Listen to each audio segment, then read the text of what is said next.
واہ سبحان اللہ حضرات، شاعر ہندوستان، شاعر اہل سنت، اندلیب گلشن رسالت جناب حضرت دلبر شاہی صاحب اپنے کلام سے، اپنے اشعار سے آپ حضرات کو نواز رہے تھے۔ سبحان اللہ، ماشاءاللہ صاحب سے یہی گزارش ہے کہ اٹھیے گا نہیں، بیٹھے رہیے، یہ نوجوان اتنا بیٹھ جاؤ۔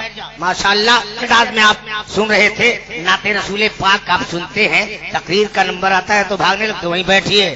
واقعی آپ سچے دیوانے ہیں تو جہاں کھڑے ہیں وہیں بیٹھ جائیے، بہت جلد بیٹھ جائیے۔ سبحان اللہ، ماشاءاللہ، نہ آفتاب نہ مہتاب کے جمال میں ہے، نہ آفتاب نہ مہتاب کے جمال میں ہے، جو بات آمنہ بی بی تمہارے لال میں ہے، جو بات آمنہ بی بی تمہارے لال میں ہے، بہت بلند ہے رتبہ تو ہر مؤذن کا، بہت بلند ہے رتبہ تو ہر مؤذن کا، مگر وہ بات کہاں جو میرے بلال میں ہے، مگر وہ بات کہاں جو میرے بلال میں ہے۔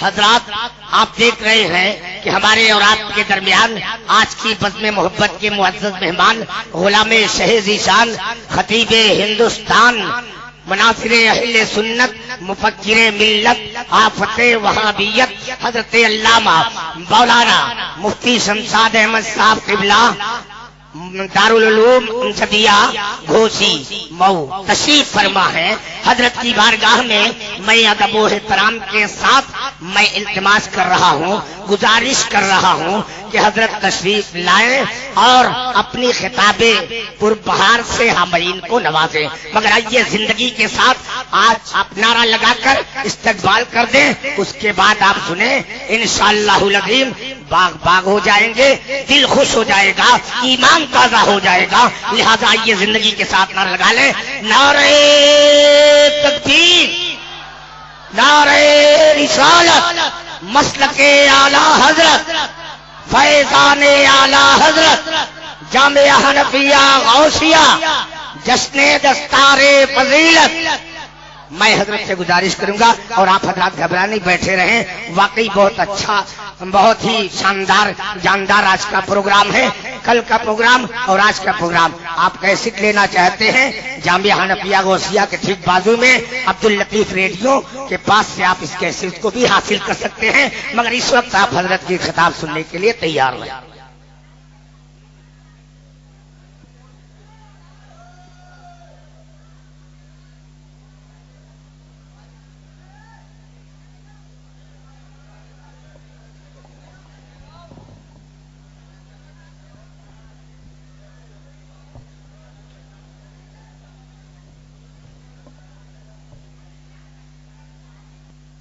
معزز علماء ملت اسلامیہ، نوجوان ساتھیوں، بزرگ دوستوں، پردہ نشین ماں اور بہنوں، السلام علیکم ورحمۃ وبرکاتہ۔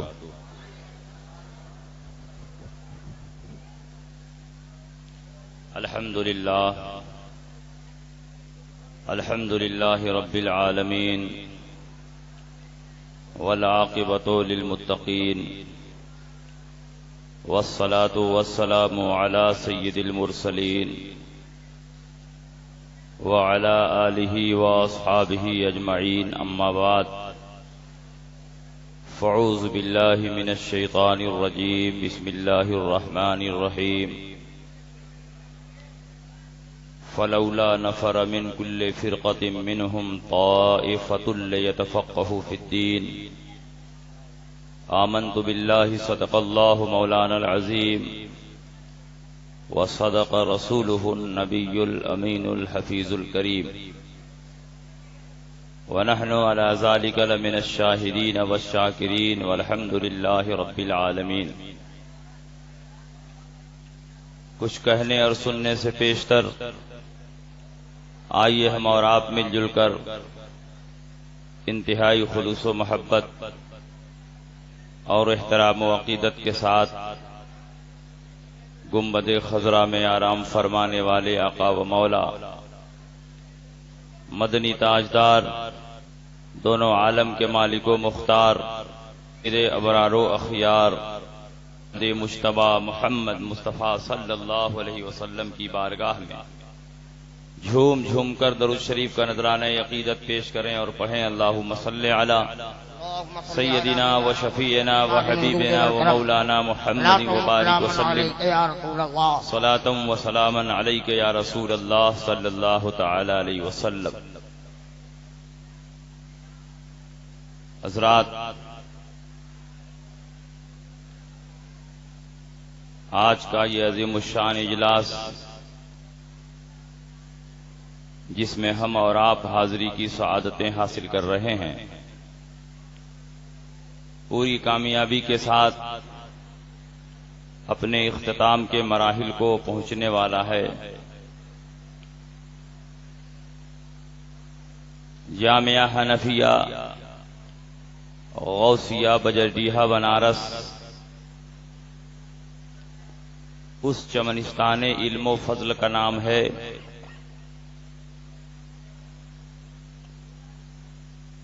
جس کی آبیاری علامہ خلیق احمد اعظمی رحمت اللہ تعالی علیہ نے اپنے خون جگر سے کی تھی۔ آج یہ لہلہاتا ہوا چمن جس میں مختلف رنگ کے پھول نظر آ رہے ہیں، حضرت علامہ خلیق احمد علیہ رحمت و رضوان کی قربانیوں کا نتیجہ ہے۔ اللہ رب العزت اس ادارے کو دن دونی رات چوگنی ترقی عطا فرمائے اور ہمیشہ یہ ادارہ پروان چڑھتا رہے۔ میں نے جس آیت کریمہ کی تلاوت کی اسی آیت کریمہ کی روشنی میں تھوڑی دیر گفتگو کروں گا۔ اللہ رب العزت ارشاد فرماتا ہے، ایسا کیوں نہیں ہوتا کہ ہر جماعت سے کچھ لوگ نکلیں اور دین میں فقیہ بن کر لوٹیں۔ اس آیت کریمہ میں اگر غور کرو تو اللہ رب العزت نے فقیہ بننے کا حکم دیا، اہل حدیث بننے کا حکم نہیں دیا۔ اللہ رب العزت نے یہ نہیں فرمایا فَلَوْلَا نَفَرَ مِن كُلِّ فِرْقَةٍ مِّنْهُمْ طَائِفَةٌ لِيَكُونُوا أَهْلَ الْحَدِيثِ لِيَتَفَقَّهُوا فِي الدِّينِ فرما رہا ہے ہر جماعت سے کچھ لوگ نکلیں اور دین میں فقیہ بن کر لوٹیں، مگر آج معاملہ اس کے برخلاف ہے۔ آج کچھ لوگ نکلتے تو ہیں مگر فقیہ بن کر نہیں لوٹتے، اہل حدیث بن کر لوٹتے۔ کوئی سعودیہ جا رہا ہے، اہل حدیث بن کر آ رہا ہے۔ کوئی دبئی جا رہا ہے، اہل حدیث بن کر آ رہا ہے۔ کوئی قطر اور مسقط جا رہا ہے، اہل حدیث بن کر آ رہا ہے۔ اللہ رب العزت نے اہل حدیث نہیں فقیہ بننے کا حکم دیا، اور فقہا کی عظمت شان اللہ رب العزت نے قرآن عظیم میں اور نبی کریم صلی اللہ تعالی علیہ وسلم نے حدیثوں میں بیان فرمایا۔ اللہ کے نبی سید عالم صلی اللہ علیہ وسلم ایک موقع پر ارشاد فرماتے ہیں، حضرت عبداللہ ابن عباس حضور کے لیے وضو کا پانی رکھتے ہیں۔ اللہ کے نبی نے پوچھا کس نے پانی رکھا؟ بتایا گیا عبداللہ ابن عباس نے رکھا۔ اللہ کے نبی نے یوں دعا دی، اللہم علمہ الکتاب وفقہہ فی الدین، اے اللہ اسے کتاب اللہ کا علم عطا فرما اور دین میں فقیہ بنا دے۔ یہاں بھی اللہ کے نبی نے اہل حدیث بننے کا حکم نہیں دیا بلکہ دین میں فقیہ بننے کا حکم دیا۔ اللہ رب العزت نے کتاب اللہ کا اتنا علم عطا فرمایا کہ عبداللہ ابن عباس فرماتے ہیں لو ضاع لی قال بعیر لوجدته فی القرآن، اگر میری اونٹنی کی رسی گم ہو جائے تو میں کتاب اللہ میں تلاش کر لوں گا کہ میری رسی کہاں ہے۔ اور اللہ رب العزت نے ایسا فقیہ بنایا کہ اپنے زمانے کے فقہا کے سردار ہو گئے۔ اور یہ حکم صرف قرآن و حدیث ہی میں نہیں بلکہ صحابہ کرام کی عملی زندگی سے بھی پتہ چلتا ہے کہ فقہاء کرام کی عظمت شان مسلم ہے۔ اللہ کے نبی نے حجۃ الوداع کا خطبہ دیتے ہوئے ارشاد فرمایا، بخاری شریف کتاب العلم میں یہ حدیث موجود ہے، لِيُبَلِّغِ الشَّاهِدُ الْغَائِبَ فَإِنَّ الشَّاهِدَ عَسَىٰ أَن يُبَلِّغَ مَنْ هُوَ أَوْعَىٰ لَهُ مِنْهُ، تم میں جو لوگ حاضر ہیں ان لوگوں تک میری حدیثیں پہنچائیں جو لوگ حاضر نہیں ہیں۔ وصل علی سیدنا وشفیعنا وحبیبنا ومولانا محمد مبارک وسلم صلاۃ وسلاما علیک یا رسول اللہ صلی اللہ تعالی علیہ وسلم۔ اللہ کے نبی سید عالم صلی اللہ علیہ وسلم حجۃ الوداع کا خطبہ دیتے ہوئے ارشاد فرماتے ہیں، لِيُبَلِّغِ الشَّاهِدُ الْغَائِبَ فَإِنَّ الشَّاهِدَ عَسَىٰ أَن يُبَلِّغَ مَنْ هُوَ أَوْعَىٰ لَهُ مِنْهُ، تم میں جو لوگ یہاں موجود ہیں وہ میری حدیثیں ان لوگوں تک پہنچائیں جو موجود نہیں ہیں، یا تو اس وجہ سے موجود نہیں ہیں کہ ابھی دنیا میں پیدا ہی نہیں ہوئے، بعد میں پیدا ہونے والے ہیں، یا اس مجلس میں حاضر نہیں ہیں، ان لوگوں تک میری حدیثیں پہنچائی جائیں، کیونکہ ایسا بہت ہوگا کہ حدیث کو سننے والا فقیر نعرہ تکبیر، نعرہ رسالت، مسلک اعلی حضرت حضرت علامہ غلام یاسین صاحب قبلہ، حضور قاضی شہر بنارس، خلیفہ حضور مفتی اعظم ہند، تشریف رکھیں۔ قاضی شہر بنارس، خلیفہ حضور مفتی اعظم ہند حضرت علامہ شاہ مفتی غلام یاسین صاحب قبلہ مدد ذلہ العالی تشریف فرما ہے، جو بنارس کی سرزمین پر جماعت اہل سنت کی نمائندگی فرما رہے ہیں۔ میں عرض یہ کر رہا تھا کہ فقہا کی عظمت شان مسلم ہے، اسی لیے اللہ کے نبی نے فرمایا جو لوگ میری حدیثیں سن رہے ہیں وہ دوسروں تک پہنچائیں، کیونکہ ایسا بہت ہوگا حدیث کو سننے والا فقیہ نہیں ہوگا، لیکن جن لوگوں تک حدیثیں پہنچائی جائیں گی وہ بہت بڑے فقیہ ہوں گے، انہی حدیثوں سے مسائل کا استنباط اور استخراج کریں گے۔ بخاری میں یہ حدیث مختصر ہے، لیکن ترمذی اور مشکات میں یہی حدیث تفصیل کے ساتھ مذکور ہے۔ اللہ کے نبی ارشاد فرماتے ہیں، نظر اللہ عبدا سمع مقالتی فحفظها ووعاها واداها فرب حامل فقہ غیر فقیہ ورب حامل فقہ الی من هو افقہ منہ۔ اللہ رب العزت اس بندے کو تر و تازہ رکھے جس نے میری حدیثوں کو سنا، اس کو محفوظ رکھا، دوسروں تک پہنچایا، کیونکہ ایسا بہت ہوگا حدیث کو سننے والا فقیہ نہیں ہوگا، لیکن جن لوگوں تک حدیثیں پہنچائی جائیں گی وہ بہت بڑا فقیہ ہوگا۔ ابن حجر اسقلانی، امام قسطلانی، امام بدر الدین عینی نے اس حدیث کو اپنی اپنی کتابوں میں تخریج کرنے کے بعد فرمایا، قد بشر النبی صلی اللہ علیہ وسلم بالامام ابی حنیفہ، اللہ کے نبی نے ان حدیثوں میں امام اعظم ابو حنیفہ کی بشارت دی ہے، کیونکہ ایسا بہت ہوا کہ جو لوگ حدیث کے شیخ تھے، حدیثوں کو سنا، وہ ان حدیثوں سے مسائل نہ نکال سکے، لیکن یہی حدیثیں جب امام اعظم ابو حنیفہ تک پہنچی تو انہی حدیثوں سے امام اعظم ابو حنیفہ نے 1-2 نہیں 86,000 مسائل کا استنباط اور استخراج فرمایا، 38,000 مسائل عبادات سے متعلق نکالے، باقی مسائل معاملات سے متعلق نکالے۔ اس لیے اللہ کے نبی نے فرمایا میری حدیثیں دوسروں تک پہنچائی جائیں، کیونکہ حدیث کو سننے والا ایسا ہوگا کہ وہ فقیہ نہیں ہوگا، لیکن جن لوگوں تک حدیثیں پہنچائی جائیں گی وہ بہت بڑے فقیہ ہوں گے۔ اس کی ایک زندہ مثال سنو، امام اعظم ابو حنیفہ کے استاد حضرت امام سلیمان اعمش رضی اللہ تعالیٰ عنہ ہے، جن کی خدمت میں امام اعظم ابو حنیفہ نے رہ کر علم حدیث کی تحصیل فرمائی ہے۔ جس زمانے میں امام اعظم ابو حنیفہ امام سلیمان اعمش کی خدمت میں علم حدیث کا درس لے رہے تھے، ایک سال آیا اور اس نے پے در پے 100 سوالات کیے۔ حضرت امام سلیمان اعمش نے فرمایا ان سوالوں کا جواب مجھے معلوم نہیں، کیونکہ قرآن و حدیث میں اس کا صاف صاف جواب نظر نہیں آتا۔ امام اعظم نے فرمایا حضور اگر اجازت ہو تو میں ہی اس کا جواب دے دوں۔ استاد نے فرمایا تم اس کا جواب دے دو۔ حضرت امام اعظم ابو حنیفہ نے اس کا جواب دینا شروع کیا، جس ترتیب سے سائل نے سوالات کیے تھے اسی ترتیب سے امام اعظم نے جواب دینا شروع کیا۔ سنو، تمہارے پہلے سوال کا جواب یہ ہے، دوسرے سوال کا جواب یہ ہے، تیسرے سوال کا جواب یہ ہے، چوتھے سوال کا جواب یہ ہے 100 سوالوں کو دوہرا دیا اور اس کا جواب بھی عطا فرمایا. حضرت امام سلیمان اعمش نے فرمایا اے ابو حنیفہ تم کہاں سے یہ جواب دے رہے ہو؟ قرآن و حدیث میں اس کا صاف صاف جواب نظر نہیں آتا.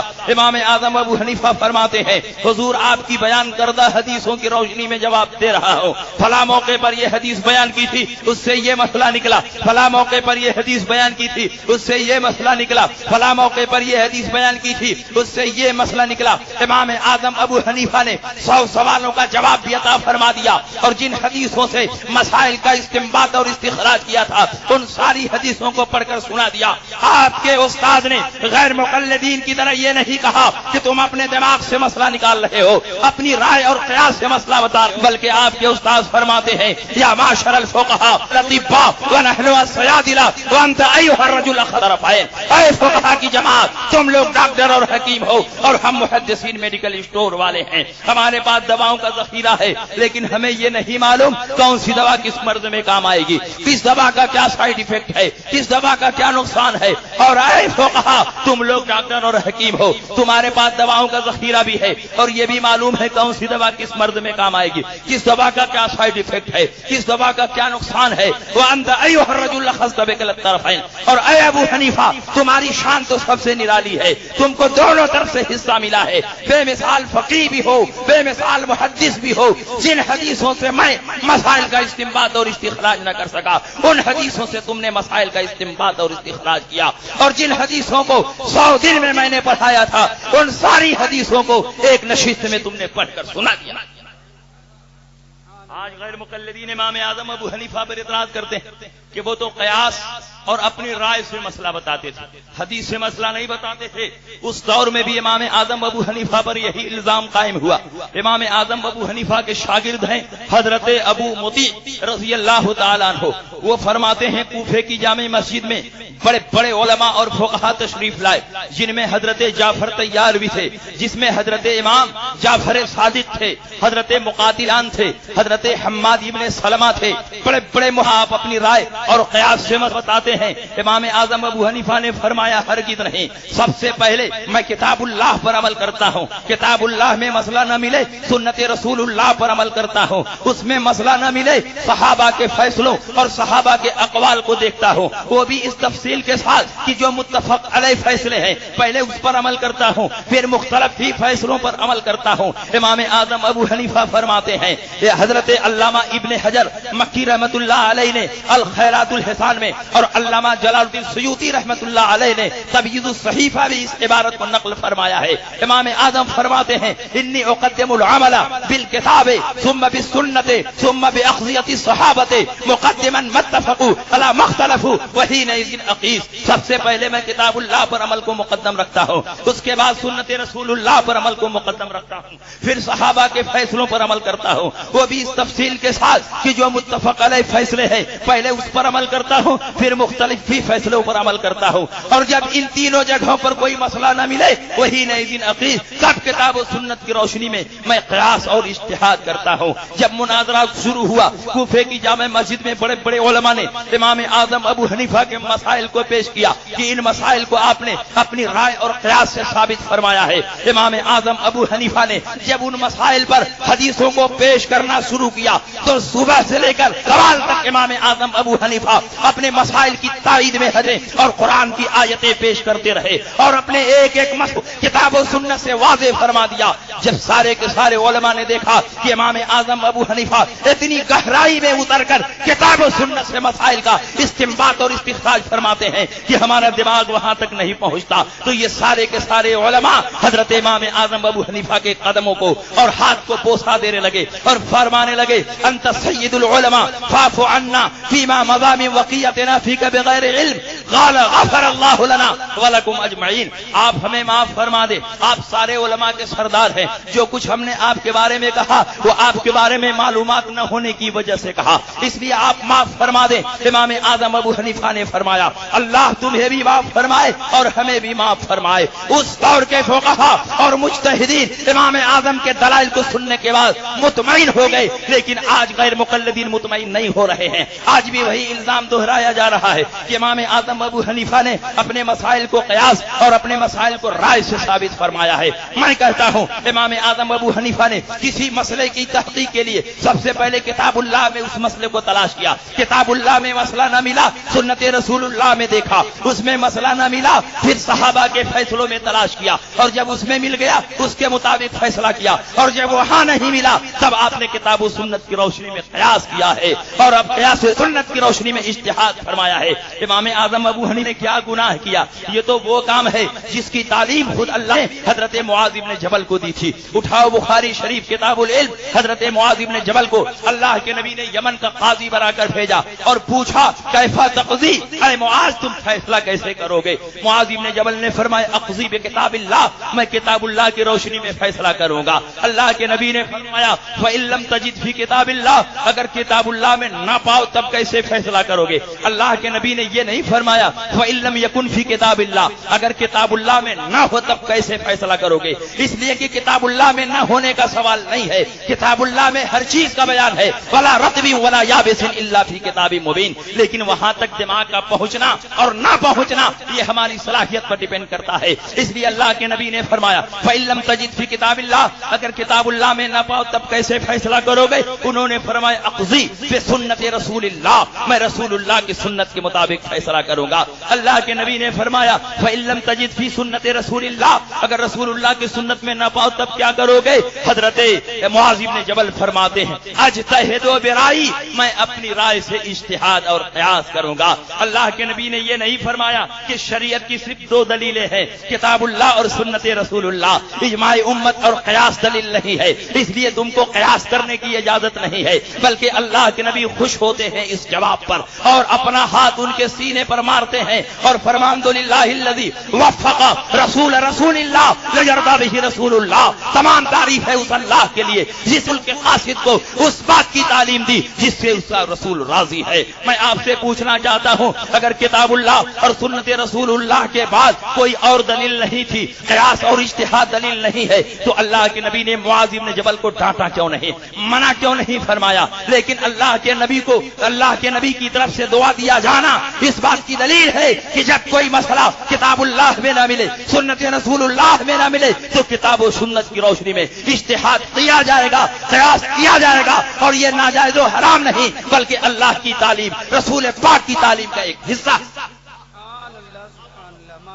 اور سنو، جب امام باقر رضی اللہ تعالیٰ عنہ حج کے لیے تشریف لے گئے اور امام اعظم ابو حنیفہ بھی ہر سال حج کے لیے جاتے تھے، تقریباً 50 یا 55 حج امام اعظم ابو حنیفہ نے کیے۔ جس سال امام باقر رضی اللہ تعالیٰ عنہ حج کے لیے گئے، امام اعظم ابو حنیفہ بھی تشریف لے گئے تھے۔ آپ کو اطلاع ملی امام باقر تشریف لائے، امام اعظم ابو حنیفہ ان کی خدمت میں پہنچے، سوچا ان سے اکتساب فیض کر لیں۔ عبداللہ ابن مبارک نے تعارف کروایا، یہ فقیہ عراق امام اعظم ابو حنیفہ ہے۔ اتنا سننا تھا کہ امام باقر رضی اللہ تعالیٰ عنہ کے چہرے پر غیظ و غضب کے آثار نمایاں ہو گئے۔ امام باقر کون ہیں؟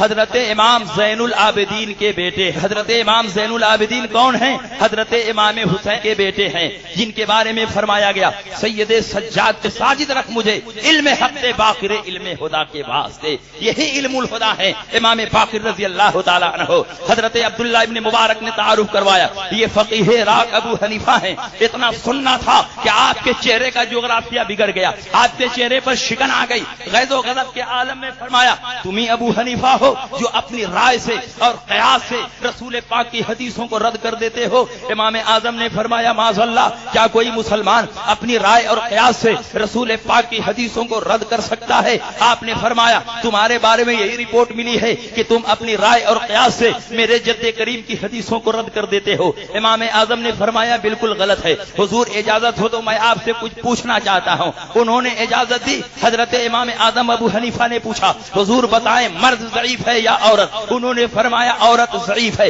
امام اعظم نے فرمایا جب عورت ضعیف ہے تو قیاس کا تقاضا یہ ہے کہ وراثت میں مرد کو ڈبل نہ دیا جائے، عورت کو ڈبل دیا جائے، کیونکہ جو ضعیف اور کمزور ہو اس کو مال کی حاجت زیادہ ہوتی ہے۔ لیکن میں اپنے قیاس سے فتویٰ نہیں دیتا، اپنی رائے سے فتویٰ نہیں دیتا، میں تو وہی فتویٰ دیتا ہوں جو قرآن کی آیت فرماتی ہے للذکر مثل حظ الانثیین، ایک مذکر کو دو مؤنث کے برابر دیا جائے گا، اور وہی فتویٰ تو میں بھی دیتا ہوں۔ پھر آپ نے پوچھا حضور ایک مسئلہ اور بتا دے، نماز افضل ہے کہ روزہ؟ امام باقر نے فرمایا کہ نماز افضل ہے۔ حضرت امام اعظم ابو حنیفہ نے فرمایا حالت حیض کی نمازیں جو چھوٹ جاتی ہیں ان کی قضا ہے، اور حالت حیض میں جو روزے چھوٹ جاتے ہیں ان کی قضا ہے کہ نہیں؟ امام باقر نے فرمایا حیض کے زمانے میں جو روزے چھوٹ جائے ان کی قضا ہے، جو نمازیں چھوٹ جائیں ان کی قضا نہیں۔ امام اعظم نے فرمایا اگر میں اپنی رائے اور قیاس سے فتویٰ دیتا تو یہ فتویٰ دیتا کہ نمازوں کی قضا بدرجہ اولا کی جائے، کیونکہ جب نماز افضل ہے، روزوں کی قضا ہو رہی ہے تو نماز کی قضا بدرجہ اولا ہونی چاہیے۔ لیکن میں اپنی رائے اور قیاس سے فتویٰ نہیں دیتا، میں تو رسول پاک کی حدیثوں کی روشنی میں فتویٰ دیتا ہوں۔ حضرت عائشہ فرماتی ہیں، حضرت ام سلمہ فرماتی ہیں کہ رسول پاک سید عالم صلی اللہ علیہ وسلم حالت حیض کی نمازیں جو چھوٹ جاتی ان کی قضا کا حکم نہیں دیتے، اور جو روزے چھوٹ جاتے ان کی قضا کا حکم دیتے۔ امام اعظم فرماتے ہیں یہی فتویٰ تو میں بھی دیتا ہوں۔ امام اعظم نے کہا حضور ایک آخری مسئلہ اور بتا دیں، نجاست و غلاظت میں پیشاب پاخانہ منی سے بڑھ کر ہے یا منی نجاست و غلاظت میں پیشاب پاخانہ سے بڑھ کر ہے؟ امام باقر نے فرمایا کہ نجاست و غلاظت میں پیشاب پاخانہ منی سے بڑھ کر ہے، اس لیے کہ آدمی کے کپڑے میں اور جسم میں پیشاب پاخانہ لگ جائے، ایک منٹ کے لیے آدمی اس کپڑے کو پہننے کے لیے تیار نہیں ہوگا، لیکن منی لگ جاتی ہے اور آدمی گھنٹوں گھنٹوں اس کو پہنے رہتا ہے، اس لیے نجاست و غلاظت میں جو تنفر ہے وہ تنفر منی میں نہیں ہے۔ حضرت امام اعظم نے فرمایا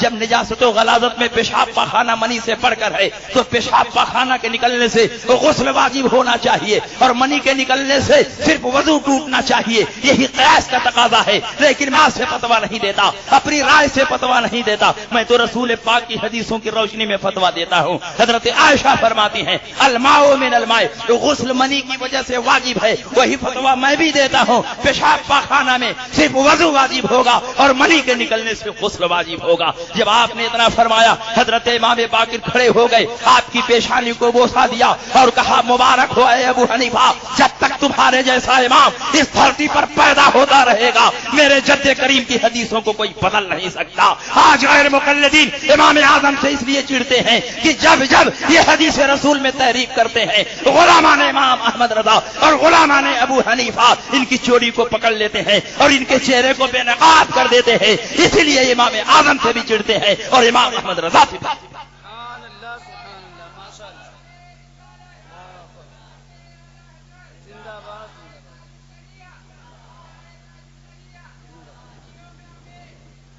اب آپ بتاؤ، ابھی میں عشاء کے بعد جرجیز کی کیسٹ سن رہا تھا جو یہاں بجٹیا میں ہوئی، آمین بلجے اور قرات خلف الامام پر بڑی تفصیل سے اس نے گفتگو کی، لیکن صرف حدیثیں پیش کر دینا، حدیثوں کے مفہوم و معنی کو نہ سمجھنا، یہ غیر مقلدین کی پہچان۔ یہ حدیثیں پڑھ دیتے ہیں، کون حدیث کی ہے، کس حدیث میں کون سی قید لگی ہے، کون سی حدیث کس نماز سے متعلق ہے، یہ ساری تفصیلات ان کے ذہن میں نہیں ہے۔ ان کی تقریر میں سن رہا تھا، اس میں یہ تھا کہ امام کے پیچھے قرات کرنا یہ فرض ہے، اور امام اعظم ابو حنیفہ یہ فرماتے ہیں کہ امام کے پیچھے مقتدی کو سورہ فاتحہ پڑھنے کی اجازت نہیں ہے، اگر وہ سورہ فاتحہ پڑھے گا تو ناجائز و حرام کام کرے گا۔ ابو حنیفہ نے اس مسئلے میں حدیث کی صریح خلاف ورزی کی ہے۔ میں کہتا ہوں امام اعظم ابو حنیفہ نے حدیث کی خلاف ورزی نہیں کی ہے، بلکہ امام اعظم ابو حنیفہ نے اتنی گہرائی میں اتر کر مسائل کا استنباط اور استخراج کیا ہے کہ بڑے بڑے فقہاء اور محدثین کا دماغ وہاں تک نہیں پہنچ سکتا۔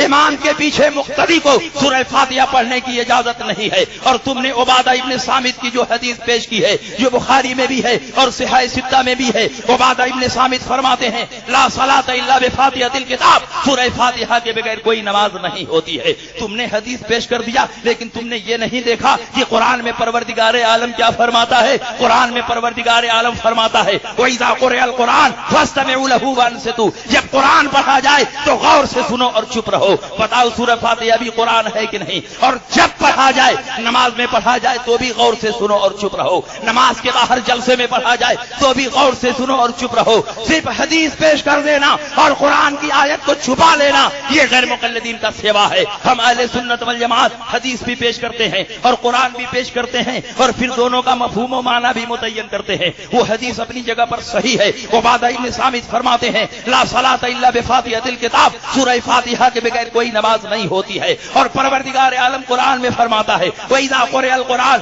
فَاسْتَمِعُوا لَهُ وَأَنصِتُوا، جب قرآن پڑھا جائے تو غور سے سنو اور چپ رہو. سورہ فاتحہ بھی قرآن ہے تو جب سورہ فاتحہ پڑھی جائے تو غور سے سنو اور چپ رہو. تم نے حدیث پیش کر دی، ہم نے قرآن پیش کر دیا. اب بتاؤ طاقت کس میں زیادہ ہے؟ حدیث میں طاقت زیادہ ہے کہ قرآن میں طاقت زیادہ ہے؟ حدیث کے ایک لفظ کا انکار کرنے سے آدمی کافر نہیں ہوگا، لیکن قرآن کے ایک نقطے کا انکار کر دے تو آدمی کافر ہو جائے گا. اگر ہمیں قرآن پر عمل نہ، ہمیں حدیث پر عمل نہ کرنا ہوتا تو ہم صاف صاف یہ کہتے تھے کہ یہ حدیث قرآن کے خلاف ہے، اس لیے ہم اس حدیث پر عمل نہیں کریں گے. لیکن ہم اہل حدیث نہیں ہیں کہ صرف حدیث پر عمل کریں، ہم اہل قرآن نہیں ہیں کہ صرف قرآن پر عمل کریں، ہم اہل سنت والجماعت ہیں، حدیث پر بھی عمل کرتے ہیں اور قرآن پر بھی عمل کرتے ہیں. میں آپ کی توجہ چاہتا ہوں تاکہ یہ مسئلہ آفتاب و مہتاب کی طرح بالکل روشن ہو جائے. اللہ نے کیا فرمایا؟ وَإِذَا قُرِئَ الْقُرْآنُ فَاسْتَمِعُوا لَهُ وَأَنصِتُوا، جب قرآن پڑھا جائے غور سے سنو اور چپ رہو. غور سے سننے کے لیے چپ رہنا لازم، غور سے سننے کے لیے چپ رہنا لازم ہے. جب تک آدمی چپ نہیں رہے گا غور سے سن نہیں سکتا. تو فاستمعوا میں انصتوا کا مفہوم داخل. پھر پروردگار عالم نے الگ سے کیوں فرمایا وہ انصتوا؟ اس کی وجہ سنو. نماز دو طرح کی ہوتی ہے، ایک نماز جہری اور ایک نماز سری. جہری نماز میں امام کی قرأت مقتدیوں کے کانوں تک آتی ہے، وہاں کے لیے اللہ نے فرمایا فاستمعوا، غور سے سنو. اور غور سے اسی وقت سنے گا جبکہ چپ رہے گا، تو وہاں کے لیے معنی ہوا غور سے سنو اور چپ رہو. اور سری نماز میں امام کی کوئی آواز مقتدیوں کے کانوں تک نہیں آتی ہے، وہاں کے لیے اللہ نے فرمایا وہ انصتوا اور چپ رہو. یہاں غور سے سننے کا حکم نہیں دیا جا رہا ہے کیونکہ کوئی چیز سنائی نہیں دے رہی ہے، تو کس چیز کو وہ غور سے سنے گا؟ یہاں کے لیے صرف ایک حکم ہے وہ انصتوا، چپ رہو. مطلب یہ ہوا کہ امام کی قرأت سنائی دے تو غور سے سنو اور چپ رہو، اور امام کی قرأت سنائی نہ دے تو صرف چپ رہو. دونوں باتوں کا حکم دیا گیا ہے. اب بتاؤ قرآن اور حدیث میں طاقت کس میں زیادہ ہے؟ قرآن میں طاقت زیادہ ہے، لیکن ہم قرآن پر بھی عمل کرتے ہیں اور حدیث رسول پر بھی عمل کرتے ہیں. اس کی وجہ کیا ہے؟ اللہ کے نبی ارشاد فرماتے ہیں من صلی خلف الامام فإن قراءة الامام له قراءة، جس نے امام کے پیچھے کوئی نماز پڑھی تو امام کا پڑھنا یہ مقتدی کا پڑھنا ہے. اور اس حدیث کے جتنے رجال اور جتنے روات ہیں سب بخاری اور مسلم کے رجال اور روات ہیں. اگر کسی غیر مقلد نے اس حدیث کو ضعیف قرار دے دیا تو بخاری کی آدھی سے زیادہ حدیثیں صاف ہو جائیں گی، اس لیے کہ یہ وہ حدیث ہے جس کے سارے رجال اور سارے روات بخاری اور مسلم کے رجال اور روات ہیں. اللہ کے نبی ارشاد فرماتے ہیں من صلی خلف الامام فإن قراءة الامام له قراءة، جس نے امام کے پیچھے کوئی نماز پڑھی تو امام کا پڑھنا مقتدی کا پڑھنا ہے. اس حدیث نے بتا دیا کہ قرأت کی دو قسمیں ہیں، ایک قرأت حقیقی اور حکمی. قرأت حقیقی یہ ہے کہ اپنے منہ سے غلط کیا جائے، اور نا یہی مقتدی کا پڑھنا ہے. ہمارے امام نے سورہ فاتحہ پڑھ لی تو حکمن مقتدی نے بھی سورہ فاتحہ پڑھ لی، اس لیے لا صلاۃ الا بفاتحۃ الکتاب پر بھی عمل ہو گیا، اور وَإِذَا قُرِئَ الْقُرْآنُ فَاسْتَمِعُوا لَهُ وَأَنصِتُوا پر بھی عمل ہو گیا. اور اس سلسلے میں یہ نہ سمجھو کہ امام اعظم ابو حنیفہ کے پاس حدیثیں نہیں ہیں. اتنی حدیثیں ہیں کہ ان کو بیان کیا جائے تو صبح ہو جائے گی، حدیثوں کا سلسلہ ختم نہیں ہوگا. دو تین حدیثیں میں آپ کے سامنے بیان کر دیتا ہوں. حضرت ابو ہریرہ فرماتے ہیں، یہ حدیث صحیح ستہ میں ہے، من صلی صلاۃ لم یقرأ فیہا بأم القرآن فہی خداج خداج خداج غیر تام، جس نے کوئی نماز پڑھی اور سورہ فاتحہ نہیں پڑھی اس کی نماز ناقص ہے ناقص ہے ناقص ہے، تام نہیں ہے. جب یہ حدیث بیان کر دی حضرت سلمان فارسی کھڑے ہوئے اور انہوں نے کہا یا ابا ہریرہ اننی اکون وراء الامام فغمز ذراعی وقال یا فارسی اقرا فی نفسک. حضرت سلمان فارسی کھڑے ہوئے اور کہا آپ نے یہ حدیث بیان کر دی، لیکن یہ بتائیے کہ جب ہم امام کے پیچھے نماز پڑھ رہے ہوں تو اس وقت کیسے سورہ فاتحہ پڑھیں گے، اس وقت کیسے سورہ فاتحہ پڑھیں گے؟ حضرت ابو ہریرہ فرماتے ہیں اقرا فی نفسک، دل ہی دل میں پڑھ لے. دل ہی دل میں پڑھنے کا مطلب کیا ہوا؟ زبان سے سورہ فاتحہ پڑھنے کا حکم ساقط ہے، زبان سے پڑھنے کی اجازت نہیں ہے. دل ہی دل میں پڑھ لے یعنی قرات کا تصور کر لے، قرات کا خیال کر لے، یہی اس کا معنی یہ ہے آہستہ پڑھ لے۔ اگر اس کا معنی ہوتا پڑھ لے تو اس کے لیے یوں فرمایا جاتا اقرا بہا خفیۃ اقرا بہا سرا، لیکن یہ نہیں فرمایا جا رہا ہے، یہ فرمایا جا رہا ہے اقرا فی نفس کا، دل ہی دل میں پڑھ لے۔ یہ اس بات کی دلیل ہے کہ مقتدی کو زبان سے سورہ فاتحہ پڑھنے کی اجازت نہیں ہے۔ اور آئیے میں بخاری اور مسلم کی حدیث پیش کر دوں۔ حضرت ابو موسیٰ اشعری اس حدیث کے راوی ہیں، آپ فرماتے ہیں انما جعل الامام لیتم به فاذا کبر کبروا واذا رکع فارکعوا واذا سجد فاسجدوا واذا قال سمع اللہ لمن حمدہ فقولوا ربنا ولک الحمد۔ یہاں تک بخاری اور مسلم کی حدیث ساتھ ساتھ چل رہی ہے۔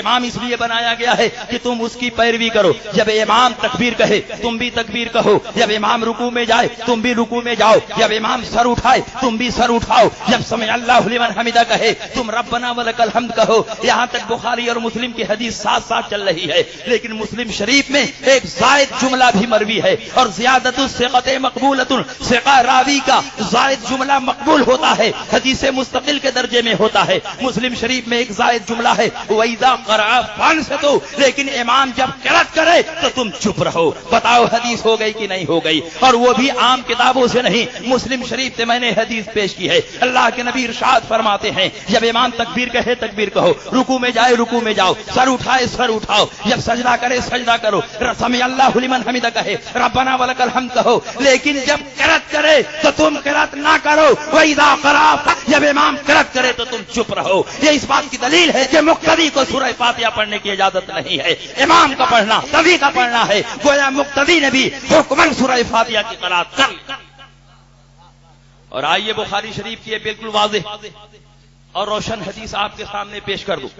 حضرت ابو بکرہ رضی اللہ تعالیٰ عنہ کی یہ حدیث بخاری شریف میں ہے۔ ان ابی بکرۃ انہ انتہا الی النبی صلی اللہ علیہ وسلم وهو راکع فرکع قبل ان يصل الى الصف۔ حضرت ابو بکرہ سے مروی ہے، وہ مسجد نبوی میں تشریف لے گئے، ابھی مسجد کے دروازے ہی پر کھڑے تھے جہاں چپل جوتا اتارا جاتا ہے، دیکھا حضور علیہ السلام رکوع میں ہیں، صحابہ رکوع میں ہیں، آپ نے وہیں پر نیت باندھ لیا، وہیں رکوع میں چلے گئے اور رکوع میں چلتے چلتے صف میں مل گئے۔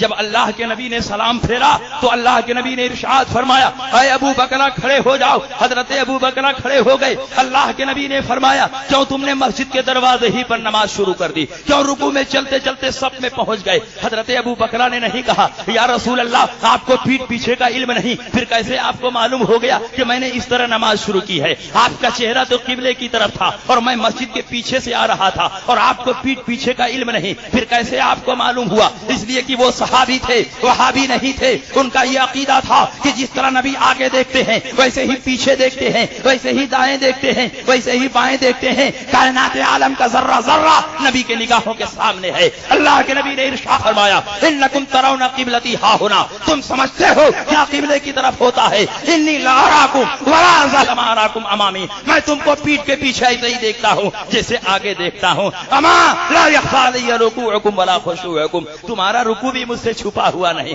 تمہارا خشوع بھی مجھ سے چھپا ہوا نہیں۔ نبی کریم فرماتے ہیں واللہ انی لا ارا حوضی الان من مقامی ھذا، میں یہیں پر کھڑے کھڑے اپنے حوض کوثر کا مشاہدہ کر رہا ہوں۔ حوض کوثر کو قیامت میں قائم کیا جائے گا، لیکن دنیا میں مدینے میں رہ کر نبی حوض کوثر کا مشاہدہ کر رہے ہیں۔ نبی کی شان یہ ہے قبرستان سے گزرتے ہیں، مردوں کے حالات کو دیکھ رہے ہیں، کس پر عذاب ہو رہا ہے، کس کو ثواب دیا جا رہا ہے۔ نبی کی شان یہ ہے مکے میں ہیں، مدینے کے حالات کا مشاہدہ کر رہے ہیں، منبر پر ہیں، قیامت تک پیدا ہونے والے واقعات کو صحابہ کے سامنے پیش فرما رہے ہیں۔ نبی مدینے میں ہیں، جنگ روم کا مشاہدہ کر رہے ہیں۔ نبی زمین پر ہیں، آسمان والوں کو دیکھ رہے ہیں، اور جب آسمان سے گزرتے ہیں زمین پر چلنے والے انسانوں کے دلوں کو پڑھ رہے ہیں۔ اعلیٰ حضرت فرماتے ہیں سر عرش پر ہے تیری گزر، دل فرش پر ہے تیری نظر، ملکوت و ملک میں کوئی شے نہیں وہ جو تجھ پہ آیا نہیں، خدا خدا کا یہی ہے در، نہیں اور کوئی جو وہاں سے ہو، یہی آ کے ہو، جو یہاں نہیں تو وہاں نہیں۔ اب آپ بتاؤ، حضرت ابو بکرہ مسجد کے دروازے ہی پر نیت باندھ کر وہیں رکوع میں چلے گئے، اور رکوع میں چلتے چلتے صف میں پہنچ گئے، اور اللہ کے نبی سید عالم صلی اللہ علیہ وسلم فرمایا کہ اے ابو بکرہ تمہارے لیے سورہ فرض تھا، تم نے اس کو ترک کر دیا اور ایک فرض چھوٹ جانے سے ایک رکعت چھوٹ گئی اور ایک رکعت کے چھوٹ جانے سے پوری نماز باطل ہو گئی. جاؤ نماز دہراؤ. اللہ کے نبی نماز دہرانے کا حکم نہیں دے رہے ہیں بلکہ اللہ کے نبی دعا فرما رہے ہیں. ابو بکرہ سے پوچھا کیوں تم نے ایسا کیا؟ حضرت ابو بکرہ نے فرمایا جب میں مسجد میں گھسا دیکھا اب رکوع میں جا چکے ہیں, صحابہ رکوع میں جا چکے ہیں, میں نے سوچا وہاں تک جاتے جاتے کہیں آپ سر نہ اٹھا دے, میری ایک رکعت چھوٹ نہ جائے. رکعت پانے کی محبت میں میں نے ایسا کیا ہے. اللہ کے نبی نے ارشاد فرمایا زادک اللہ حرصا ولا تعد, رکعت پانے کی محبت کو اللہ اور بڑھائے, آئندہ ایسا نہ کرنا. میں غیر مقلدین سے پوچھنا چاہتا ہوں, تم کہتے ہو سورہ فاتحہ پڑھنا فرض ہے, حضرت ابو بکرہ نے کب سورہ فاتحہ پڑھی؟ مسجد کے دروازے ہی پر نیت باندھ دیا, وہیں رکوع میں چلے گئے, رکوع میں چلتے چلتے صف میں پہنچ گئے تو انہوں نے سورہ فاتحہ کب پڑھی؟ میں نے ایک غیر مقلد عالم سے پوچھا آپ بتائیے انہوں نے سورہ فاتحہ کب پڑھی؟ انہوں نے کہا ہو سکتا ہے رکوع میں پڑھ لیا ہو. میں نے کہا ہو سکتا ہے نہیں چلے گا, تم اہل حدیث ہو تو حدیث پیش کرو. وہ کون سی حدیث ہے جس حدیث کی بنیاد پر یہ ثابت ہوتا ہے کہ انہوں نے رکوع میں یا سجدے میں قرآن کو پڑھا ہے؟ میں اہل حدیث نہیں ہوں لیکن حدیث پیش کر دیتا ہوں کہ نہ رکوع میں انہوں نے قرآن پڑھا نہ سجدے میں قرآن پڑھا, کیونکہ ترمذی کی حدیث ہے. حضرت علی فرماتے ہیں نہا رسول اللہ صلی اللہ علیہ وسلم ان قراءۃ القرآن فی الرکوع والسجود, رسول پاک نے رکوع اور سجدے میں قرآن پڑھنے سے منع فرمایا ہے. جب سرکار نے منع فرمایا ہے تو کوئی صحابی نہ تو قرآن پڑھ سکتا ہے نہ سجدے میں قرآن پڑھ سکتا ہے. یہ دلیل ہے اس کی کہ مقتدی سے سورہ فاتحہ پڑھنا ثابت ہے. اسی حدیث کو چاروں مذہب کے ائمہ کرام نے فرمایا من ادرک الامام فی الرکوع فقد ادرک الرکعۃ, جس نے امام کو رکوع میں پا لیا اس کی وہ رکعت شمار میں آ گئی. میں تم سے پوچھنا چاہتا ہوں جب امام کو رکوع میں پایا سورہ فاتحہ پڑھنے کی مہلت ہی نہیں ملی, پھر اس کی یہ رکعت کیوں شمار میں آ رہی ہے؟ لیکن چاروں مذہب کے امام فرماتے ہیں من ادرک الامام فی الرکوع فقد ادرک الرکعۃ, جس نے امام کو رکوع میں پا لیا اس کی وہ رکعت شمار میں آ گئی, وہ رکعت پا لیا. یہ اس بات کی دلیل ہے کہ مقتدی سے سورہ فاتحہ پڑھنا ثابت ہے. امام اعظم ابو حنیفہ کا مذہب کتاب و سنت کے مطابق ہے اور اتنی گہرائی میں اتر کر امام اعظم ابو حنیفہ نے اپنے مسئلے کا استنباط اور استخراج فرمایا ہے کہ اس دور کے بڑے بڑے محدثین اور فقہا کا دماغ وہاں نہیں پہنچ سکا, آج کے غیر مقلدین کا دماغ وہاں کیسے پہنچ سکتا؟ اس لیے کوئی 5 حدیثوں پر عمل کر کے اہل حدیث نہیں بن سکتا. صحابہ کرام پوری زندگی حدیثوں پر عمل کرتے رہے لیکن انہوں نے نہیں کہا کہ ہم اہل حدیث ہیں. تابعین پوری زندگی حدیثوں پر عمل کرتے رہے, انہوں نے نہیں کہا کہ ہم اہل حدیث ہیں. اور تم 5 کتابوں پر 5 حدیثوں پر عمل کر کے یہ دعویٰ کرتے ہو کہ ہم اہل حدیث ہیں. اگر حقیقت میں تم اہل حدیث ہو تو ہر طرح کی حدیثوں پر عمل کرو. آؤ میرے سامنے اور تم 2 رکعت نماز پڑھ کے اس طرح دکھا دو کہ کسی حدیث کی خلاف ورزی نہ ہو.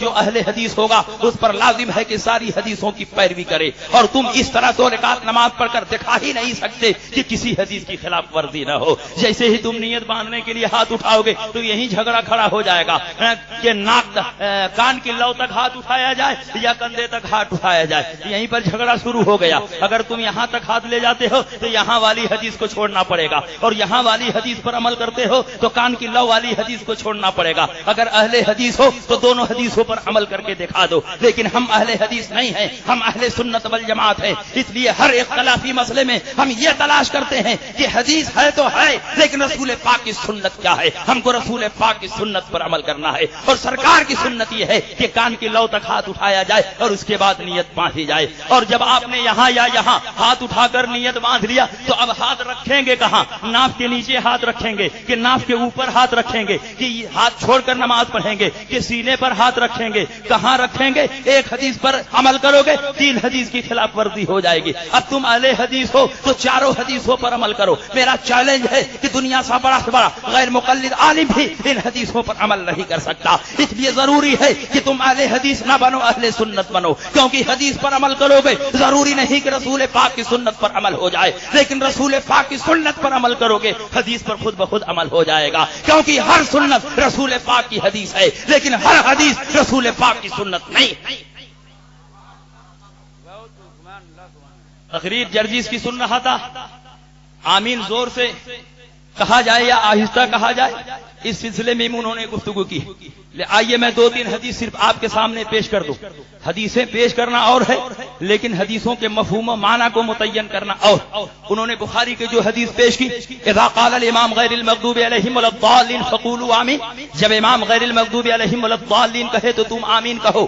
فانه من وافق قوله قول العباد قول الملائکہ غفر له ما تقدم من ذنبه، کیونکہ جس کا آمین کہنا فرشتوں کے آمین کے مطابق ہوگا اس کے گزرے ہوئے گناہ معاف کر دیے جائیں گے. اس حدیث کو پیش کرنے کے بعد انہوں نے نتیجہ نکالا کہ سرکار فرما رہے ہیں کہ جب امام غیر المغضوب علیہم ولا الضالین کہے تو تم آمین کہو، اس کا مطلب کہ وہ آمین سنتے تھے اس لیے آمین کہتے تھے. میں کہتا ہوں اس حدیث میں ایسا کوئی لفظ نہیں ہے جس سے یہ ثابت ہوتا ہو کہ اس دور میں امام زور سے آمین کہتا تھا. کوئی حدیث میں ایک بھی لفظ ایسا نہیں ہے جس سے یہ ثابت ہوتا ہو. حدیث میں صرف اتنا ہے جب امام غیر المغضوب علیہم ولا الضالین کہے تو تم آمین کہو. یہ نہیں ہے زور سے کہو، یہ نہیں ہے کہ آہستہ کہو، لیکن میں بتانا چاہتا ہوں کہ آہستہ آمین کہنا چاہیے، کیونکہ آگے کا جملہ متعین کر رہا ہے کہ آمین آہستہ کہنا چاہیے، کیونکہ سرکار فرماتے ہیں جس کا آمین کہنا فرشتوں کے آمین کے مطابق ہوگا اس کے گزرے ہوئے گناہ معاف ہو جائیں گے. فرشتے آمین کہتے ہیں، لیکن آپ نے فرشتوں کے آمین کو کبھی سنا ہے؟ ہرگز نہیں. آپ نے فرشتوں کے آمین کو نہیں سنا ہے،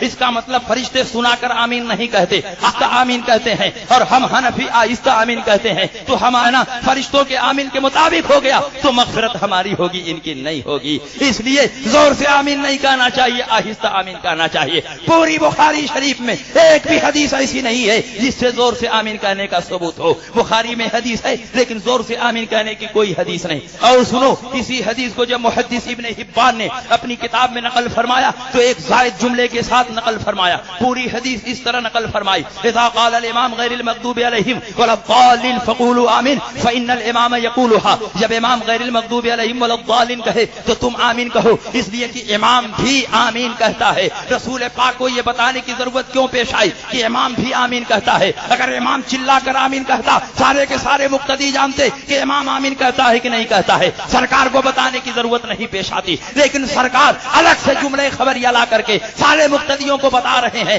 کہ یہ نہ سمجھو کہ امام صرف الضالین کہتا ہے، امام بھی آمین کہتا ہے، تم بھی آمین کہو. یہ زائد جملہ اس بات کی دلیل ہے کہ اس دور میں امام آہستہ آمین کہتا تھا اور لوگوں کو کنفیوژن تھا کہ امام صرف الضالین کہتا ہے یا اس کے بعد آمین کہتا ہے. سرکار نے اسی کنفیوژن کو دور کر دیا اور یہ فرمایا یہ نہ سمجھو کہ صرف الضالین کہتا ہے، امام بھی آمین کہتا ہے، تم بھی آمین کہو. یہ زائد جملہ اس بات کی دلیل ہے کہ اس دور میں امام آہستہ آمین کہتا تھا. اور آہستہ آمین کہنا یہ تو بخاری کی حدیث سے ثابت ہے. حضرت عطا قال عطا آمین دعاؤن، حضرت عطا فرماتے ہیں آمین دعا ہے، اور اللہ فرماتا ہے ادعوا ربکم تضرعا، اپنے رب سے دعا کرو گڑ گڑا کر اور آہستہ. اب دونوں کو جوڑ دو، آمین دعا ہے اور اللہ فرماتا ہے دعا آہستہ، تو آمین آہستہ ہونا چاہیے کہ زور سے آمین ہونا چاہیے. امام اعظم ابو حنیفہ کا مسلک اتنا مضبوط اتنا مستحکم ہے کہ دنیا کا کوئی بھی باطل فرقہ ان کے کسی بھی مسئلے پر انگلی نہیں رکھ سکتا. علماء نے امام احمد رضا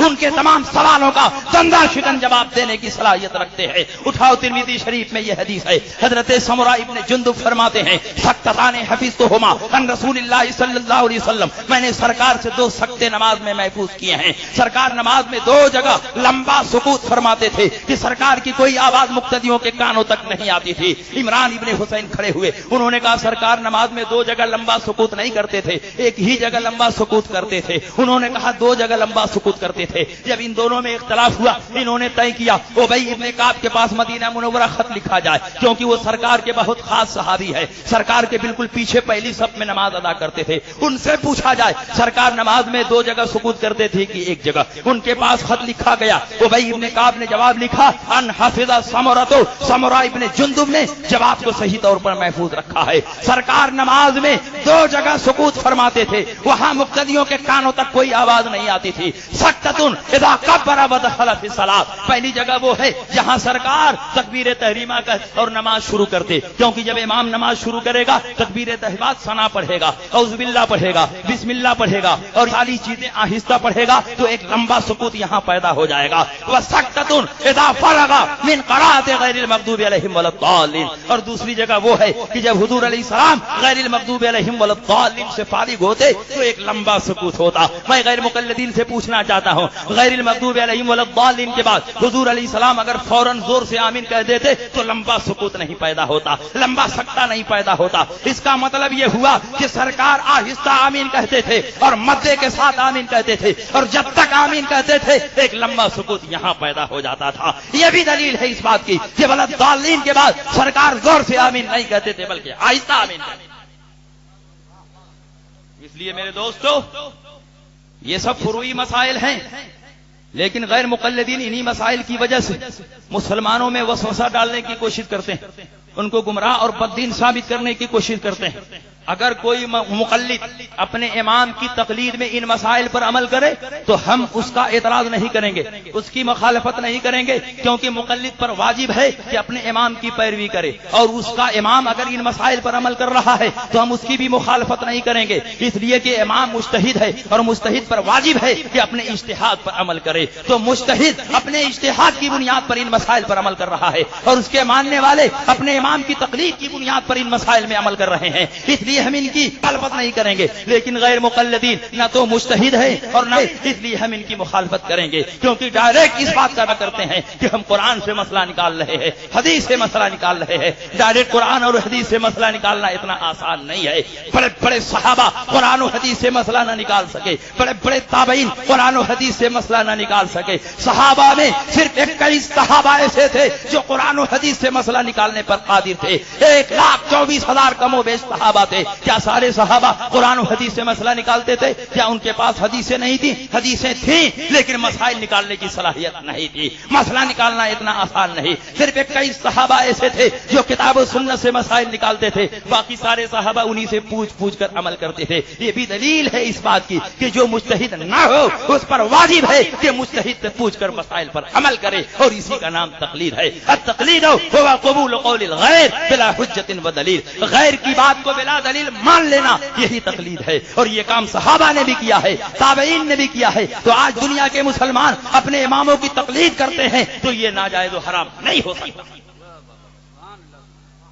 آج یہ غیر مقلدین اپنے آپ کو اہل حدیث کہتے ہیں، لیکن حقیقت میں انہی حدیثوں پر ان کا عمل ہے جو حدیثیں یا تو ضعیف ہیں اور یا تو منسوخ ہیں۔ صحیح اور قوی حدیثوں پر ان کا عمل نہیں، اگرچہ 5 حدیثوں پر عمل کر کے یہ اہل حدیث بنے، لیکن ان 5 حدیثوں کے مطابق نہیں ہے، یا تو ضعیف اور حدیثوں کے مطابق ہے۔ آپ خود اندازہ لگائے، یہ غیر مقلد سینے پر ہاتھ باندھتے ہیں۔ امام ترمذی کی کتاب ترمذی شریف اٹھا کر دیکھیے، امام ترمذی نے 3 طرح کے اقوال نقل کیے ہیں۔ پہلا قول ناف کے نیچے ہاتھ باندھنا، یہ امام اعظم ابو حنیفہ اور ان کے ماننے والوں کا طریقہ ہے۔ دوسرا قول ناف کے اوپر ہاتھ باندھنا، یہ امام شافعی کا طریقہ ہے۔ اور تیسرا قول ہاتھ چھوڑ کر نماز پڑھنا، یہ امام احمد ابن حنبل کا طریقہ ہے۔ یہ امام احمد ابن حنبل کا طریقہ ہے۔ اگر چوتھا قول بھی کوئی ہوتا تو حضرت امام ترمذی اس چوتھے قول کو بھی وہاں کتاب میں نقل فرماتے اور یہ کہتے چوتھا قول سینے پر ہاتھ باندھنا ہے اور یہ فلاں کا مذہب ہے، فلاں کا طریقہ ہے۔ لیکن پوری ترمذی اٹھا کر دیکھ لو، صرف 3 طریقہ اس میں لکھا ہے۔ ناف کے نیچے ہاتھ باندھنا امام اعظم کا طریقہ ہے، ناف کے اوپر ہاتھ باندھنا امام شافعی کا طریقہ ہے، ہاتھ چھوڑ کر نماز پڑھنا یہ امام احمد ابن حنبل کا طریقہ ہے۔ اس کا مطلب یہ ہوا کہ اس دور تک ایسے لوگ پیدا ہی نہیں ہوئے تھے جو سینے پر ہاتھ رکھ کر نماز پڑھے، یہ تو 1200 سال کے بعد پیدا ہوئے۔ اسی لیے اس طرح کی کوئی روایت ترمذی شریف میں نہیں ملتی ہے۔ میں نے غیر مقلد عالم سے پوچھا کہ آپ کیوں سینے پر ہاتھ باندھتے ہو؟ سینے پر ہاتھ باندھنے کی کوئی حدیث ثابت ہے؟ آپ بخاری میں دکھاؤ، مسلم میں دکھاؤ، ترمذی میں دکھاؤ، ابو داؤد میں دکھاؤ، نسائی میں دکھاؤ، ابن ماجہ میں دکھاؤ، پوری صحیح ستہ میں ایک بھی حدیث ایسی دکھا دو جس سے سینے پر ہاتھ باندھنا ثابت ہوتا ہو، میں خط غلامی لکھوانے کے لیے تیار ہوں۔ آپ کیوں سینے پر ہاتھ باندھتے ہو؟ ہم سے تو بات بات پر بخاری کی علبہ، میلاد جائز ہے تو بخاری سے دکھاؤ، سلام جائز ہے تو بخاری، قیام جائز ہے تو بخاری سے دکھاؤ، فاتحہ جائز ہے تو بخاری سے دکھاؤ۔ میں تم کو صرف بخاری کے نہیں پوری صحیح ستہ کی اجازت دیتا ہوں، پوری صحیح ستہ میں ایک بھی حدیث دکھا دو جس سے سینے پر ہاتھ باندھنے کا ثبوت ہو، میں خط غلامی لکھوانے کے لیے تیار ہوں۔ انہوں نے کہا صحیح ابن خزیمہ میں ہے۔ میں نے کہا صحیح ابن خزیمہ میں کیا ہے؟ انہوں نے کہا وائل ابن حجر نے فرمایا سینے پر ہاتھ باندھنا سنت ہے. میں نے کہا وائل ابن حجر نے عورتوں کو فرمایا تھا کہ تمہارے لیے سنت یہ ہے کہ تم سینے پر ہاتھ باندھو فإنه أستر لهن، کیونکہ اس میں عورتوں کی پردہ پوشی زیادہ ہے. اسلام ایک پاکیزہ مذہب ہے. جب ہماری مائیں اور بہنیں نماز کے لیے کھڑی ہوتی ہیں تو اسلام یہ چاہتا ہے کہ اللہ کی عبادت بھی ہوتی رہے اور عورت کی پردہ پوشی بھی ہوتی رہے. اگر عورت سینے پر ہاتھ رکھے گی تو اس کی پردہ پوشی زیادہ ہوگی، اور ناف کے نیچے ہاتھ رکھے گی تو اس میں عورت کی پردہ پوشی زیادہ نہیں ہوگی. اس لیے عورتوں کو حکم دیا گیا کہ تم سینے پر ہاتھ باندھو کیونکہ اس میں تمہاری پردہ پوشی زیادہ ہے. لیکن یہ اتنے بیدار ہیں، اتنے منچلے ہیں، اتنے مجنو ہیں کہ جو حکم عورتوں کو دیا گیا تھا کود کر میدان میں آگے ہم بھی اسی پر عمل کر لیتے ہیں.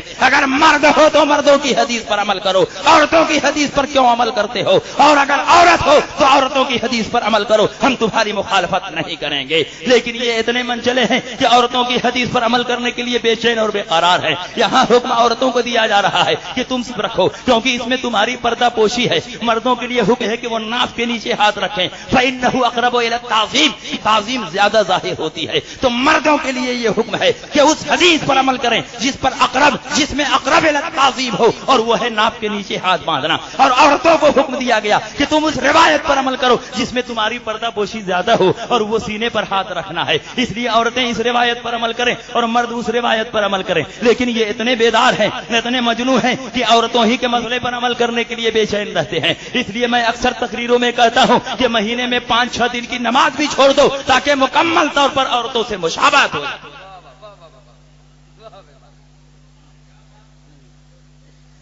اس لیے میرے دوستو، آپ کا مذہب اور مسلک بہت مضبوط اور مستحکم، اور اسی مذہب اور اسی مسلک پر قائم رہنا ہر فرض سے اہم فرض ہے. اور اسی مذہب حنفی کی پہچان اس دور میں امام اعظم ابو حنیفہ رضی اللہ تعالیٰ عنہ کے نائب امام احمد رضا فاضل بریلوی رضی اللہ تعالیٰ عنہ کے نام سے ہوتی ہے. مذہب حنفی کی پہچان ہے مسلک اعلی حضرت، مذہب حنفی کا نشان ہے مسلک اعلی حضرت. آج اس دور میں جو مضبوطی کے ساتھ مسلک اعلی حضرت پر قائم ہے وہی حقیقت میں مذہب امام اعظم ابو حنیفہ پر عمل کرنے والا ہے. اور امام احمد رضا ایسے تیسے عالم نہیں تھے. جہاں تک میں محسوس کرتا ہوں 10ویں صدی ہجری کے بعد اس دنیا میں امام احمد رضا کے ٹکر کا کوئی فقیہ پیدا نہیں ہوا. مجدد قرن العاشر علامہ جلال الدین سیوطی کے بعد پوری دنیا میں احمد رضا کے ٹکر کا کوئی محدث اور فقیہ پیدا ہی نہیں ہوا. آپ 11ویں صدی ہجری کے علماء کی لسٹ دیکھ لو، 12ویں صدی ہجری کے علماء کی لسٹ دیکھ لو، 13ویں صدی ہجری کے علماء کی لسٹ دیکھ لو، 14ویں صدی ہجری میں پیدا ہونے والے علماء کی لسٹ دیکھ لو. امام احمد رضا کو فقہ حنفی میں جو تبحر حاصل تھا وہ کسی فقیہ اور مجتہد کو حاصل نہیں تھا. اس لیے ماننا پڑے گا امام احمد رضا فاضل بریلوی رضی اللہ تعالیٰ عنہ نائب امام اعظم ابو حنیفہ بن کر اس دنیا میں تشریف لائے اور تمام اختلافی مسائل کو اس طرح دلائل و براہین کے ساتھ سورج کی طرح روشن کر دیا. یہ مسلک ابو حنیفہ کا ہے لیکن امام احمد رضا کے نام سے پہچانا جاتا ہے. یہ تو بارگاہ ہے امام اعظم سے اعزاز ہے. اے احمد رضا، تو نے مذہب حنفی کی ایسی شاندار خدمت کی ہے کہ مذہب میرا ہوگا لیکن تیرے نام سے پہچانا جائے.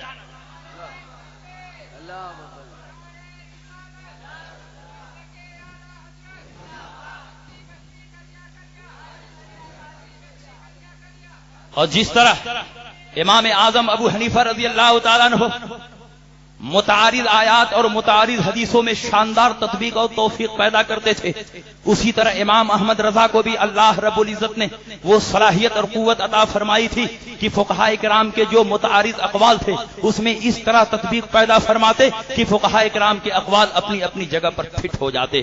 آپ اس کی ایک مثال علامہ علاء الدین حسکفی رحمۃ اللہ علیہ نے در مختار ایک مسئلہ لکھا ہے کہ تھوک سے بعض تحریروں کو مٹانا جائے لیکن اللہ کے نام کو تھوک سے مٹانا جائز نہیں. اسی کے لیے ایک حدیث لکھی ہے القرآن احب الی اللہ من السماوات والارض ومن فیہن، قرآن اللہ کے نزدیک زمین و آسمان اور جو کچھ زمین و آسمان میں ہے سب سے زیادہ محبوب ہے. اس حدیث کو نقل کرنے کے بعد آپ نے اشارہ کیا ہے اس بات کی طرف کہ قرآنی آیات کو بھی تھوک سے مٹانا جائز نہیں.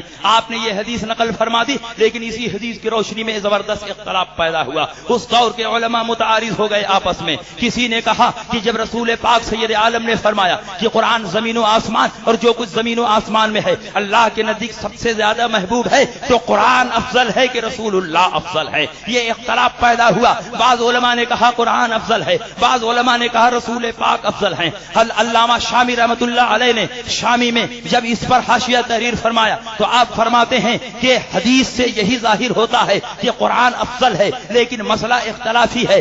الاحوط الوقف، احتیاط اس میں ہے کہ توقف کیا جائے. نہ میں یہ کہوں گا کہ قرآن افضل ہے، نہ یہ کہوں گا کہ رسول اللہ افضل ہے. لیکن علامہ امام احمد رضا فاضل بریلوی رضی اللہ تعالیٰ عنہ شامی کی اس عبارت پر جد الممتار میں جب حاشیہ تحریر فرماتے ہیں تو آپ لکھتے ہیں لا حاجت الى الوقف فان المسألة واضحة الحكم عندي بفضل اللہ تعالی و توفیقہ. میرے نزدیک توقف کی کوئی ضرورت نہیں، اس لیے کہ اس بندے کے نزدیک اللہ کے فضل و کرم سے مسئلہ بالکل واضح ہے.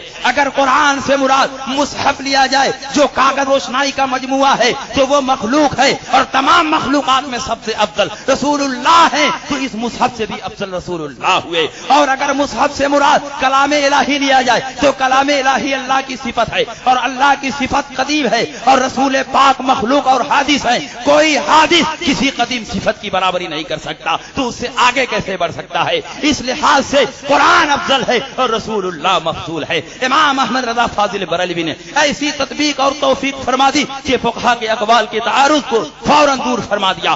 آپ نے کہا جنہوں نے کہا قرآن افضل انہوں نے کلام الہی مراد لیا ہے، جنہوں نے کہا رسول اللہ افضل انہوں نے قرآن سے مصحف مراد دیا ہے. اس لیے فقہا کے اقوال میں کوئی تعارض اور ٹکراؤ نہیں ہے. یہ وہ تطبیق ہے کہ بڑے بڑے علماء متحیر تھے، لیکن امام احمد رضا فاضل بریلوی نے چٹکی بجاتے اس تعارض اور ٹکراؤ کو دور فرما دیا. اس لیے امام احمد رضا کے مسلک پر مضبوطی سے قائم رہنا ہمارے لیے لازم اور ضروری ہے. اور اس دور میں امام احمد رضا کی ذات معیار سنیت ہے. امام احمد رضا کو ماننا پختہ سنی ہونے کی دلیل ہے اور امام احمد رضا کی مخالفت کرنا یہ بدعتی اور گمراہ ہونے کی دلیل ہے. یہ میں نہیں کہتا، بڑے بڑے علماء حرمین طیبین نے فرمایا. جب ہمارے پاس ہندوستان سے کوئی آدمی آتا ہے اور ہم کو یہ جانچنا ہوتا ہے کہ یہ سنی ہے کہ نہیں ہے تو ہم اس کے سامنے امام احمد رضا کا ذکر کرتے ہیں، اس کے چہرے کو غور سے دیکھتے ہیں. اگر اس کے چہرے پر خوشی ظاہر ہوتی ہے فعلمنا انه من اهل السنت والجماعہ، ہم سمجھ جاتے ہیں کہ یہ جماعت سے ہے. اور اگر امام احمد رضا کا نام لینے سے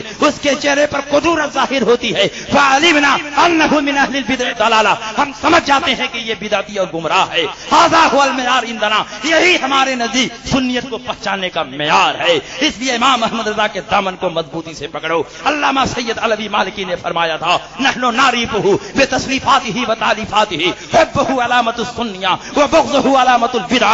امام احمد رضا سے امام احمد رضا کو ہم ان کی تصنیفات و تالیفات کے ذریعے پہچانتے ہیں. ان سے محبت کرنا یہ سنی ہونے کی دلیل ہے اور ان سے عداوت و دشمنی کرنا یہ بدعتی اور گمراہ ہونے کی دلیل ہے. اس لیے میرے دوستو مذہب حنفی پر مضبوطی سے قائم رہو. اور حقیقت میں مذہب حنفی پر عمل کرنے والا اس دور میں وہی ہے جو مسلک اعلی حضرت پر مضبوطی سے عمل کرتا ہے. انہی باتوں کے ساتھ میں اپنی تقریر ختم کرتا ہوں. پروردگار عالم دارالعلوم حنفیہ کو اور ترقی عطا فرمائے اور اس میں کام کرنے والے جملہ اساتذہ اور اس کے تمام معاونین و مخلصین کو دارین کی سعادتوں سے مالا مال فرمائے. وآخر دعوانا ان الحمدللہ رب العالمین.